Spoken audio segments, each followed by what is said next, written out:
اور پھر وہ آگے کو جھک کر میرے ساتھ جڑ گئی۔ اس نے دونوں ہاتھ میری بغلوں کے نیچے سے نکال کر میرے سینے پر لپیٹ لیے تھے۔ اپنی پشت پر انگوری کے بدن کا گداز لمس محسوس کر کے میں اپنے آپ میں عجیب سی سنسنی محسوس کرنے لگا۔ میرا خیال تھا انگوری پہلے کی طرح سنبھل کر بیٹھ جائے گی، لیکن اس نے اپنا سر بھی میرے شانے پر ٹکا دیا تھا۔ میں نے خچر روک لیا۔ انگوری سیدھی ہو کر بیٹھ گئی۔ کیا ہوا؟ اس نے پوچھا۔ ہم واقعی راستہ بھول گئے ہیں، میں نے ادھر ادھر دیکھتے ہوئے جواب دیا۔ اب کیا ہوگا؟ انگوری کے لہجے میں وحشت سی تھی۔ راستہ تلاش کرنے کی کوشش کرتے ہیں، بصورت دیگر اندھیرا ہونے سے پہلے ہمیں کوئی محفوظ جگہ تلاش کرنی پڑے گی، میں نے کہا۔ ہم ایک بار پھر چل پڑے۔ خچر بھی تھک گیا تھا، اس کے چلنے کی رفتار بھی بہت کم ہو گئی تھی۔ ایک جگہ ہم دونوں خچر سے اتر آئے۔ میں نے خچر کی لگام پکڑ لی۔ ہم پیدل چلتے رہے۔ ہم اپنا یہ سفر مزید 1 گھنٹے سے زیادہ جاری نہیں رکھ سکے۔ شام کا دھندلیکا پھیلنے لگا تھا۔ پانی کے ایک جھرنے کے قریب ہمیں ایک مناسب جگہ مل گئی جہاں رات گزاری جا سکتی تھی۔ وہ ایک کھو سی تھی جو چٹان میں 5 فٹ اندر کی طرف چلی گئی تھی۔ اس کھو میں ہم ہوا سے بھی محفوظ رہ سکتے تھے۔ ہم نے وہیں رات گزارنے کا فیصلہ کر لیا۔ اندھیرے میں ان چٹانوں میں سفر جاری رکھنا خطرے سے خالی نہیں تھا۔ یہ بھی غنیمت تھا کہ کھانے والی پوٹلی میرے والے خچر کی زین کے ساتھ بنی ہوئی تھی۔ اگر وہ پوٹلی دوسرے خچر کے ساتھ ہوتی تو ہمیں بھوکے رہنا پڑتا۔ میں نے وہ پوٹلی اتار لی اور خچر کو کھلا چھوڑ دیا۔ ہم نے جھرنے کے قریب بیٹھ کر کھانا کھایا۔ پھر میں نے اس کھو کا جائزہ لیا۔ اندر کافی کشادہ جگہ تھی۔ ایک طرف کونے میں جلی ہوئی لکڑیاں اور کوئلے بھی نظر آئے، جس سے اندازہ لگایا جا سکتا تھا کہ کسی وقت یہاں کوئی ٹھہرا ہوگا۔ خچر کی لگام میں نے درخت کی ایک جھکی ہوئی شاخ کے ساتھ باندھ دی اور ہم دیر تک اس کھو کے سامنے پتھروں پر بیٹھے باتیں کرتے رہے۔ رات گہری ہوتی جا رہی تھی۔ تیز ہوا کی وجہ سے سردی میں بھی اضافہ ہو گیا۔ ہم اٹھ کر کھو کے اندر آ گئے۔ میں دہانے کے قریب ہی دیوار سے ٹیک لگا کر بیٹھ گیا اور ٹانگیں آگے کو پھیلا لی۔ انگوری بھی میرے ساتھ ہی دیوار سے ٹیک لگا کر بیٹھ گئی تھی۔ گہری تاریکی تھی۔ ہاتھ کو ہاتھ سجائی نہیں دے رہا تھا۔ اندھیرے کی وجہ سے وحشت سی ہو رہی تھی۔ غار کے اندر اگرچہ تیز ہوا سے بچ گئے تھے مگر سردی بہرحال تھی۔ انگوری میرے ساتھ لگی بیٹھی تھی اور پھر اس نے اپنا سر میرے کندھے پر ٹکا دیا۔ انگوری سے میری ملاقات کو کئی روز ہو چکے تھے اور اس وقت سے ہم ساتھ ہی رہے تھے۔ شروع میں تو ہمارے درمیان باتوں میں بھی کچھ تکلف رہا تھا، لیکن میں محسوس کر رہا تھا کہ ہم غیر محسوس انداز میں ایک دوسرے کے قریب آ رہے ہیں۔ جس طرح ہم دونوں نے ایک ہی خچر پر سفر کیا تھا اور جس طرح اب وہ میرے کندھے سے سر ٹکائے بیٹھی تھی، اب اس سے اندازہ لگایا جا سکتا تھا کہ انگوری بھی غیر محسوس انداز میں میرے اور اپنے بیچ فاصلہ کم کر رہی تھی۔ سردی بڑھ گئی تھی۔ ہوا سے بچنے کے لیے ہم غار کے آخری سرے پر چلے گئے۔ انگوری میرے ساتھ جڑی بیٹھی تھی۔ باتیں کرتے کرتے وہ سو گئی۔ اس کا سر بار بار میرے کندھے سے ٹکرا رہا تھا۔ میں نے سہارا دے کر اس کا سر اپنی گود میں رکھ لیا۔ دن بھر خچر کی سواری اور پیدل چلنے سے میں بھی بری طرح تھک گیا تھا۔ میری آنکھیں بند ہو رہی تھی اور میرا سر بھی بار بار سینے پر جھک رہا تھا۔ میں جاگتے رہنے کی کوشش کرتا رہا مگر کامیاب نہ ہو سکا اور بالآخر میں بھی نیند کی وادی میں اتر گیا۔ میری آنکھ کھلی تو میں گڑبڑا سا گیا۔ باہر دھوپ پھیلی ہوئی تھی، اندر بھی روشنی ہو رہی تھی۔ انگوری اب بھی میری گود میں سر رکھے سو رہی تھی۔ اس نے ٹانگیں اس طرح سمیٹ رکھی تھی کہ گھٹنے پیٹ سے لگے ہوئے تھے۔ میرا ایک ہاتھ اس کے سینے پر تھا اور انگوری کا ہاتھ میرے سر پر۔ میں اس صورتحال پر گڑبڑا سا گیا۔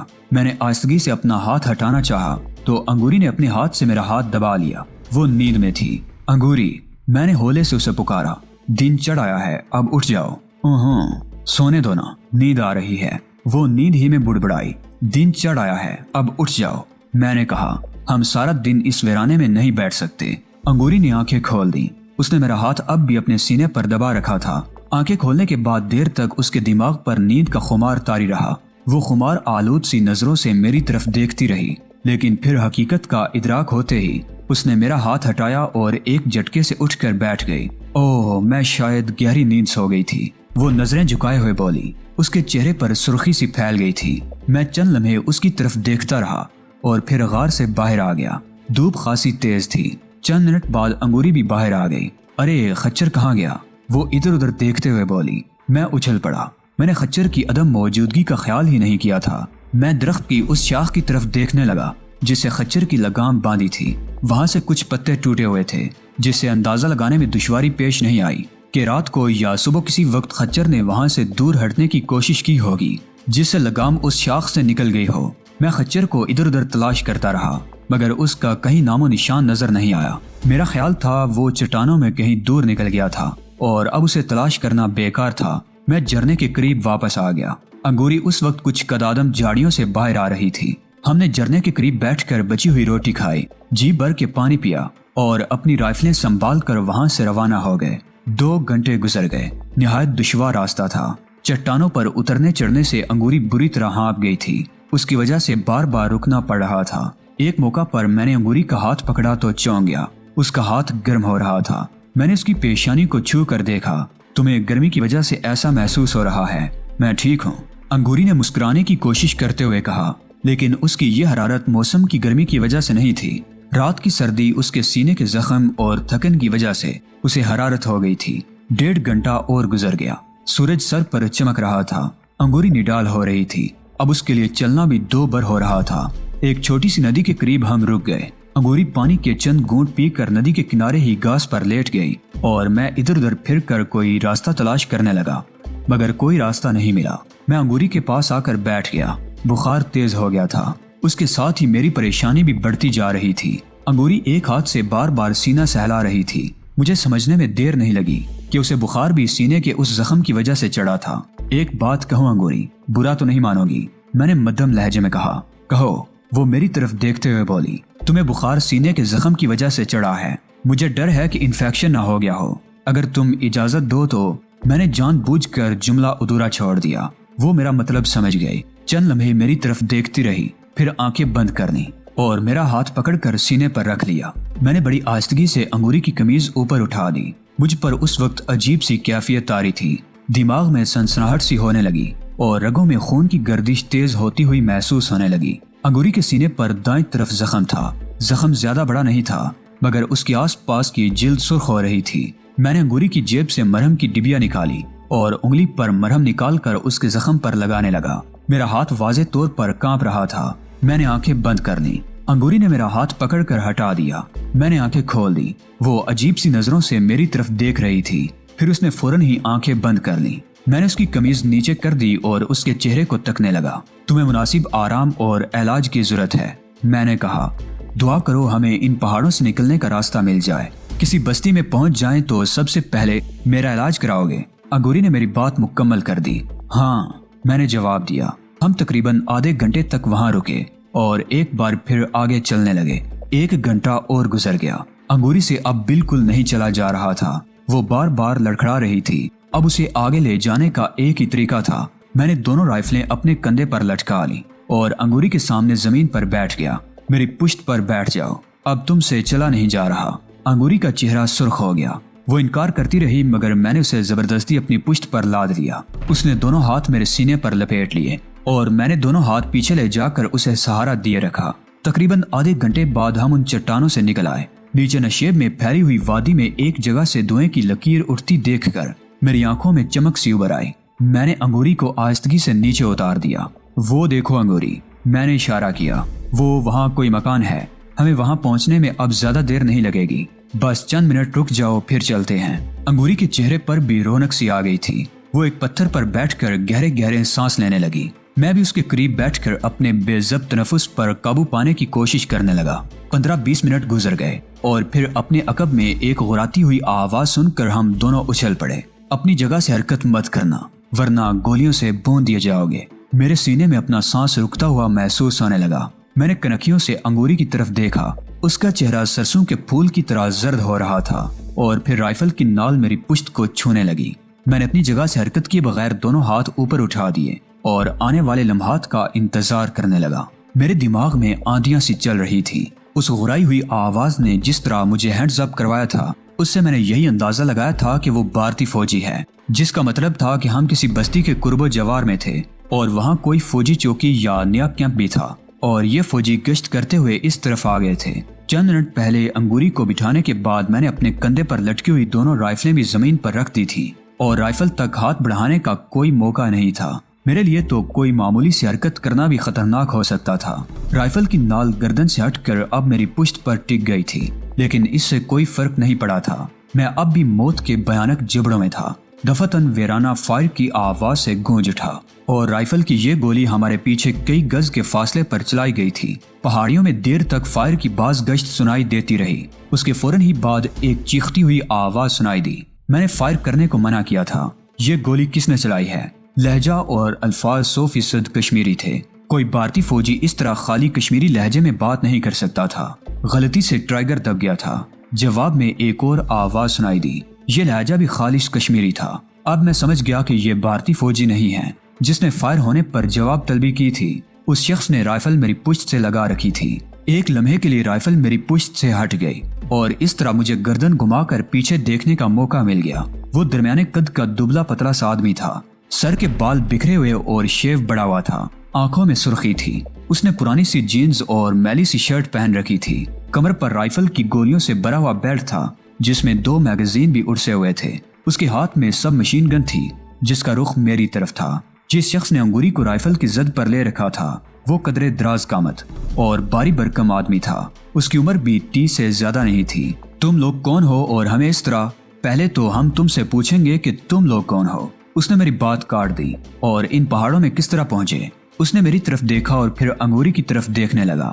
انگوری کو میں نے پتھر سے ٹیک لگا کر بٹھایا تھا اور وہ پھسلتی ہوئی ذرا نیچے ہو گئی تھی۔ اس نے مردانہ کپڑے پہن رکھے تھے۔ اس کا چہرہ بھی دوسری طرف تھا اس لیے وہ لوگ ابھی تک اس کا چہرہ نہیں دیکھ سکے تھے۔ میرا نام شمروز ہے اور یہ میری ساتھی انگوری ہے، میں نے جواب دیا۔ ہم کروڑ سے سنگرام کی طرف جا رہے تھے۔ وہاں سے سوپور سے ہوتے ہوئے ہندواڑہ کی طرف جانے کا ارادہ تھا لیکن پہاڑوں میں راستہ بھٹک گئے۔ شمروز؟ اس شخص کی آنکھوں میں الجھن سی تیر گئی۔ وہ گہری نظروں سے میری طرف دیکھ رہا تھا۔ تم لوگ کروڑ میں ولی محمد کے پاس تو نہیں ٹھہرے ہوئے تھے کیا؟ ہاں، میں نے جلدی سے اس کی بات کاٹ دی۔ ہم ولی محمد کے پاس ہی تھے اور وہاں ہم نے ایک بھارتی ایجنٹ کو بھی ٹھکانے لگایا تھا جو بابا عبدالفتاح کی شہادت کا ذمہ دار تھا۔ وہ شخص بولا۔ ہاں، وہ مسلمان کے بیس میں کئی مہینوں سے اس گاؤں میں رہ کر مجاہدین کے خلاف جاسوسی کر رہا تھا اور بالآخر اپنے انجام کو پہنچ گیا، میں نے جواب دیا۔ اس کی آنکھوں میں عجیب سی چمک ابھر آئی۔ اس نے اپنی رائفل ایک پتھر کے سہارے کھڑی کر دی اور دونوں باہیں پھیلا دی۔ معاف کرنا دوست۔ وہ آگے بڑھ کے مجھ سے لپٹ گیا۔ تمہارا نام تو پوری وادی میں گونج رہا ہے۔ تمہیں اگرچہ بہت کم لوگوں نے دیکھا ہے لیکن سب نے تم سے بڑی امیدیں وابستہ کر رکھی ہیں۔ چند روز پہلے کمانڈر محب اللہ سے تمہارے بارے میں سنا تھا۔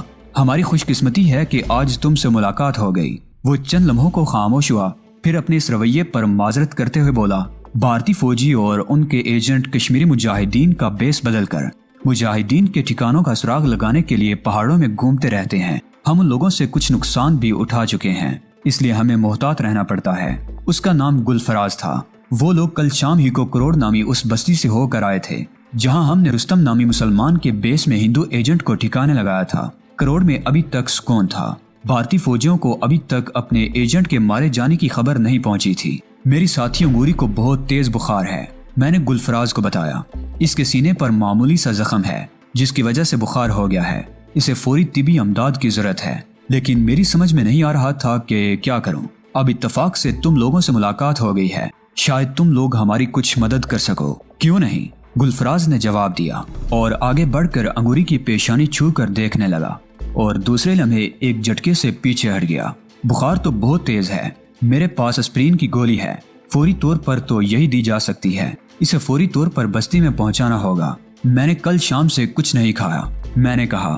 خالی پیٹ کوئی بھی دوا انگوری کے لیے نقصان دہ ہو سکتی ہے۔ گلفراز نے ایک پوٹلی کھول کر ہمارے سامنے رکھ دی۔ اس میں 3-4 موٹی موٹی روٹیاں تھیں۔ انگوری بہن، تھوڑی سی روٹی کھا لو، پھر یہ گولی کھا لینا، اس نے کہتے ہوئے قمیض کی جیب سے پیراسیٹامول کی گولیوں کا پتہ نکال کر اس میں سے ایک گولی میرے ہاتھ پر رکھ دی۔ گلفراز کے ساتھی بھی وہاں جمع ہو گئے تھے۔ وہ تعداد میں 4 تھے اور ہماری طرح ان پہاڑوں میں سفر کرتے ہوئے ہندواڑہ کی طرف ہی جا رہے تھے۔ ایک آدمی نے پانی کی چھاگل بھی کندھے سے اتار کر ہمارے قریب رکھ دی۔ انگوری 2-3 نوالوں سے زیادہ نہیں کھا سکی تھی۔ میں نے اسے گولی بھی کھلا دی اور روٹی کے 2-4 نوالے خود بھی کھائے۔ گلفراز بتا رہا تھا کہ ہم سنگرام سے بہت دور نکل چکے ہیں، اس طرف جانا اب بیکار ہے۔ البتہ پانزل وہاں سے چند میل کے فاصلے پر ہے، وہاں انگوری کو طبی امداد بھی مل جائے گی اور ہم 2-4 روز وہاں آرام بھی کر سکیں گے۔ انگوری سے اپنے پیروں پر کھڑے بھی نہیں ہوا جا رہا تھا۔ میں نے اسے پھر پشت پر لاد لیا اور اس طرح ہمارا سفر دوبارہ شروع ہو گیا۔ گلفراز اور اس کا ایک ساتھی آگے تھا، ان کے پیچھے میں اور 2 آدمی ہمارے پیچھے تھے۔ ہماری رائفلیں بھی گلفراز ہی کے ایک آدمی نے اٹھا رکھی تھی۔ راستہ خاصا خطرناک اور آڑا ترچھا تھا۔ ہم مسلسل نشیب کی طرف جا رہے تھے۔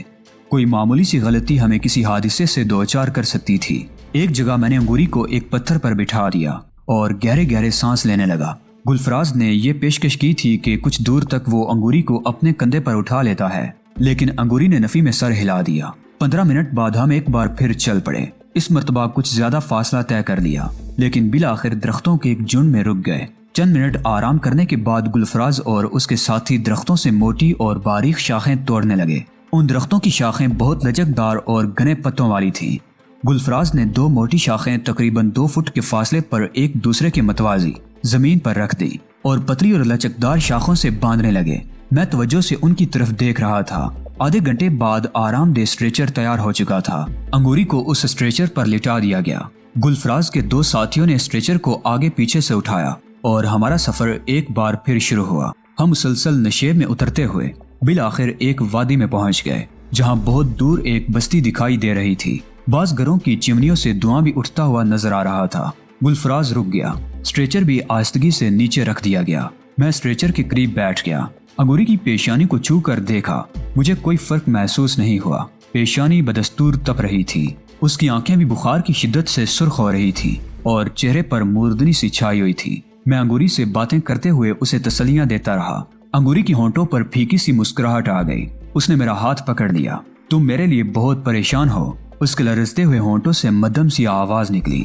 فطری بات ہے، مجھے تمہارے لیے پریشان ہونا ہی چاہیے، میں نے جواب دیا۔ کیوں؟ اس کی نظریں میرے چہرے پر مرکوز تھیں۔ اس لیے کہ تم کشمیر کی بیٹی ہو اور تم نے اس دھرتی کی آن کے لیے اپنی جان و آبرو داؤ پر لگا رکھی ہے، میں نے جواب دیا۔ اوہ، اس کے منہ سے بے اختیار نکلا۔ صرف اس لیے کہ تمہارے لیے پریشان ہونے کی اور بھی بہت سی وجوہات ہیں، میں نے کہتے ہوئے اس کا دوسرا ہاتھ پکڑ کے ہولے سے دبایا۔ پہلی بار جب میں نے تمہیں دیکھا تھا تو میرے سینے میں پہلی مرتبہ ایک عجیب سا احساس جاگ اٹھا تھا، اور جب میں تمہاری بستی سے رخصت ہوا تھا تو کچھ عجیب سی کیفیت طاری تھی مجھ پر، اور اس کے بعد ہماری ملاقات عجیب حالات میں ہوئی تھی۔ تمہارے ہاتھ میں بندوق دیکھ کر مجھے بہت خوشی ہوئی تھی کہ اب کوئی غاصب کشمیر کی بیٹی کی طرف میلی آنکھ سے نہیں دیکھ سکے گا۔ میں چند لمحوں کو خاموش ہوا، پھر اس کے چہرے پر نظریں جماتے ہوئے بات جاری رکھی۔ جب میں تمہاری بستی سے رخصت ہوا تھا تو میرے ذہن میں صرف ایک بات تھی کہ شاید دوبارہ تمہیں نہ دیکھ سکوں۔ دوستو، آج کی قسط آپ کو کیسی لگی؟ کامنٹ باکس میں اپنی قیمتی رائے کا اظہار لازمی کریں۔ ویڈیو کو لائک کر کے اپنے دوستوں عزیزوں سے لازمی شیئر کریں۔ چینل کو لازمی سبسکرائب کریں۔ اگلی ویڈیو تک اجازت دیجیے، تب تک اپنا اور اپنے اس چینل اعلان حقیقت کا خیال رکھیے گا۔ اللہ نگہبان۔